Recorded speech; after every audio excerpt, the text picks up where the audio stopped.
Hola amigos, una alegría de saludarlos.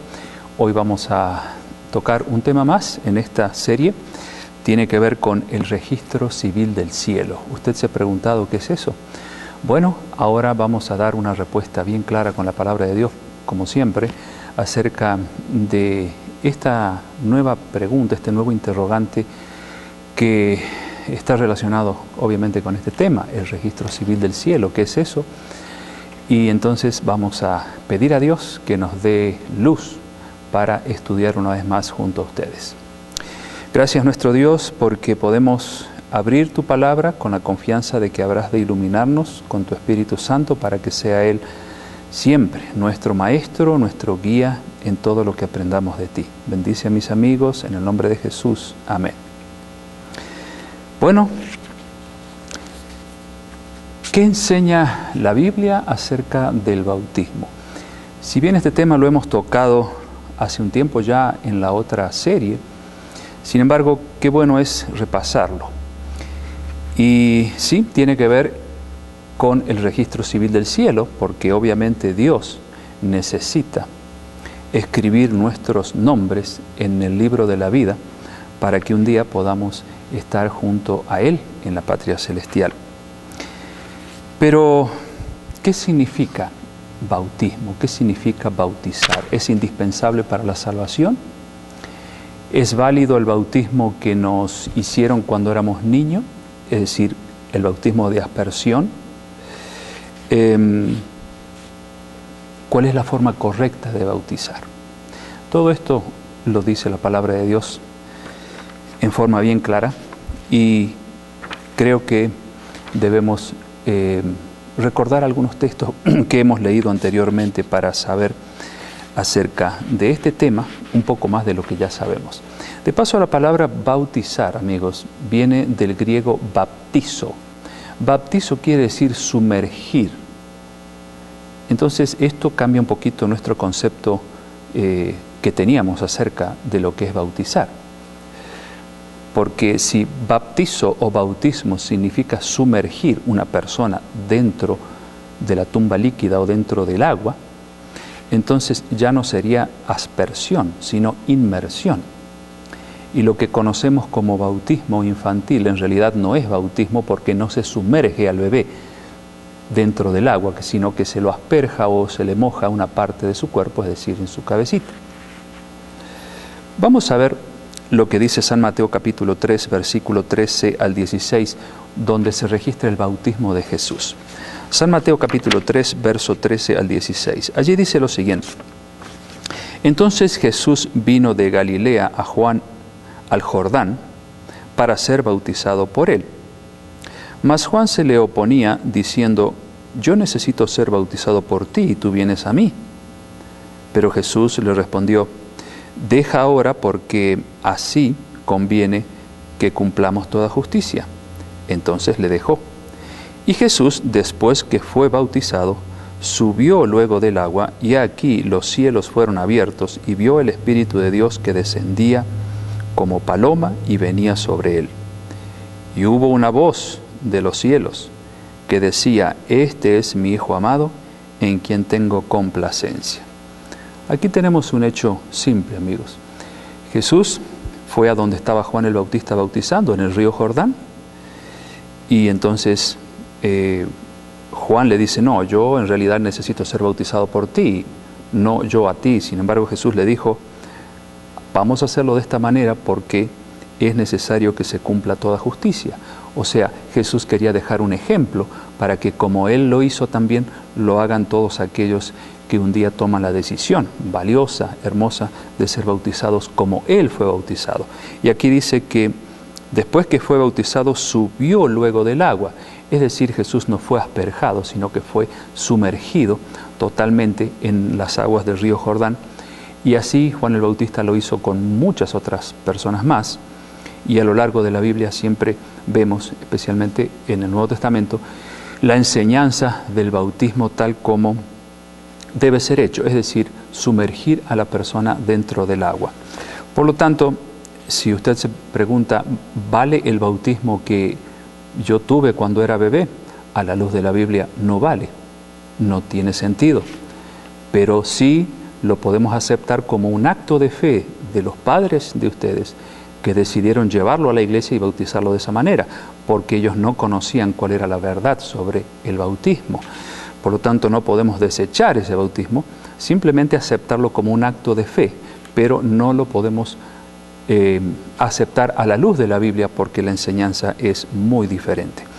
San Mateo capítulo 28, 18 al 20, un poco más adelante, se registra esta enseñanza de Jesús. Es una orden que le da a sus discípulos. 28 de San Mateo, versículo 18 al 20. Y Jesús se acercó y les habló diciendo: Toda potestad me es dada en el cielo y en la tierra. Por tanto, le dice a sus discípulos, id y haced discípulos a todas las naciones, bautizándolos en el nombre del Padre, y del Hijo, y del Espíritu Santo, enseñándoles que guarden todas las cosas que os he mandado, y aquí yo estoy con vosotros todos los días, hasta el fin del mundo. Qué linda promesa, ¿no? Él así lo dijo: yo voy a estar con ustedes todos los días, no cada tanto, sino todos los días, hasta el fin del mundo. Y él le dijo a los seguidores: vayan y bauticen a la gente, enseñándoles que guarden todas las cosas. No sé si ustedes se dieron cuenta de esto. Enseñándoles que guarden todas las cosas. Pregunto, ¿se le puede enseñar a un bebé? No. Un bebé no tiene capacidad para entender qué es el bien, qué es el mal, para que él se arrepienta. No tiene capacidad para entender quién es Dios. Por lo tanto, no puede ser adoctrinado un bebé. Y aquí Jesús habla de bautismos que deben ser realizados en personas que tienen capacidad de aprender la palabra de Dios. Por eso dice, enseñándoles que guarden todas las cosas. Aquí tenemos otro punto interesante sobre lo que es el verdadero bautismo, qué condición fundamental debe reunir. Tiene que ser la persona adoctrinada, tiene que conocer cuáles son los pasos que debe dar como cristiano para luego dar el paso fundamental del bautismo. Quiero leerles lo que dice la Iglesia Católica respecto del bautismo. Lo dice el cardenal James Gibbons en el libro La Fe de Nuestros Padres, página 256. Él dice así: por algunos siglos después del establecimiento del cristianismo, el bautismo fue conferido ordinariamente por inmersión, pero desde el siglo XII ha prevalecido en la Iglesia Católica la práctica de bautizar por infusión o por aspersión. Entonces aquí tenemos un documento de este cardenal que dice que desde el siglo II en adelante se dejó de practicar el bautismo verdadero tal como Jesús lo enseña en su palabra, para hacer una práctica diferente que no tiene nada que ver con la forma en que se debe bautizar a la luz de la Biblia. Pero ya sabemos que la Iglesia de Roma no solo cambió el bautismo, cambió muchas otras cosas más.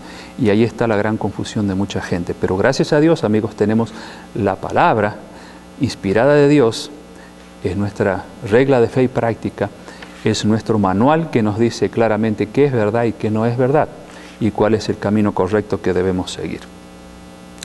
Vamos a ir a Marcos capítulo 16, versículo 16.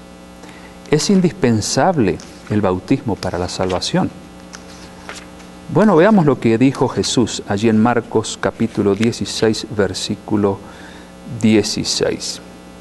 El que creyere y fuere bautizado será salvo, mas el que no creyere será condenado. Entonces, ¿es indispensable el bautismo para la salvación? De acuerdo a lo que dice Jesús, claro que sí, porque aquí dice, el que cree y es bautizado será salvo. No dice el que cree será salvo. Necesita el que cree dar un paso más en su crecimiento espiritual, y es el bautismo.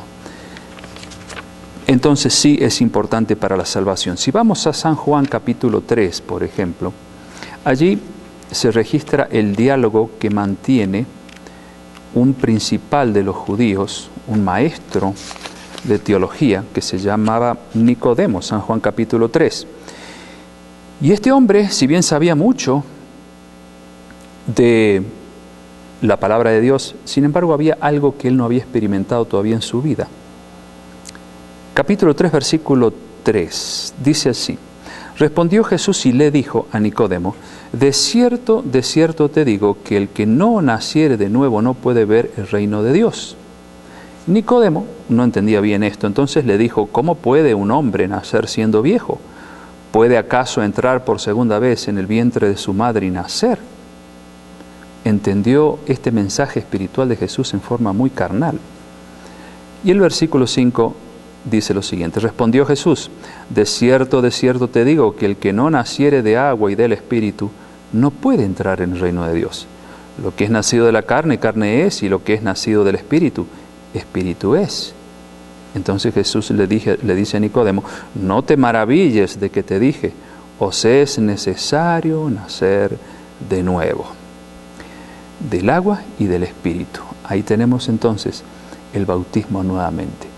Nicodemo, aunque era un maestro de Biblia, un maestro de teología, sin embargo no había experimentado el nuevo nacimiento. Y por lo tanto no había tampoco pasado por la experiencia del bautismo. Y Jesús le dice: mira, tú sabes mucho, pero te está faltando nacer de nuevo. Necesitas experimentar un cambio en tu vida. Necesitas el poder de Dios que transforme tu corazón, te convierta en una nueva criatura y entonces tú te bautices como un paso más que debes dar para ser salvo. Y Romanos capítulo 6, vamos a este capítulo de la carta escrita por San Pablo, que es la carta a los Romanos, donde se explica claramente qué es lo que pasa en el proceso del bautismo, qué simboliza el bautismo. No es solamente sumergir a una persona en el agua y sacarla. Hay un símbolo muy grande detrás de esto. Y fíjense lo que dice allí Romanos 6, vamos a leer del versículo 1 hasta el 8. ¿Qué pues diremos? ¿Perseveraremos en el pecado para que la gracia abunde? O sea, aquí San Pablo está diciendo: los que hemos conocido la palabra de Dios, vamos a seguir en nuestra vida vieja, seguiremos pecando, no experimentaremos un cambio en nuestra vida con el poder de Dios, no nos arrepentiremos, no desearemos vivir una vida nueva. En ninguna manera, dice San Pablo, porque los que hemos muerto al pecado, ¿cómo viviremos aún en él? Si ya hemos cortado con la vida vieja, hemos decidido comenzar a vivir una vida nueva, porque así la palabra de Dios me lo enseña, entonces, ¿cómo voy a vivir como antes? No, ahora buscamos una nueva vida. ¿O no sabéis, dice el 3, que todos los que hemos sido bautizados en Cristo Jesús hemos sido bautizados en su muerte? Porque somos sepultados juntamente con Él para muerte por el bautismo, a fin de que como Cristo resucitó de los muertos por la gloria del Padre, así también nosotros andemos en vida nueva. En otras palabras, el ser sepultados en el bautismo o sumergidos es una representación de la muerte de Cristo. Porque si fuimos, dice el 5, plantados juntamente con Él en la semejanza de su muerte, así también lo seremos en la de su resurrección. En otras palabras, amigos, cuando una persona es sumergida en el agua, cubierto su cuerpo con el agua y levantado, eso simboliza la muerte de Cristo y la resurrección de Cristo. Jesús pagó por nosotros la deuda del pecado, no tenemos que morir, pero sí tenemos que imitar la muerte y la resurrección de Jesús a través de lo que es el bautismo. Espero que vaya quedando claro.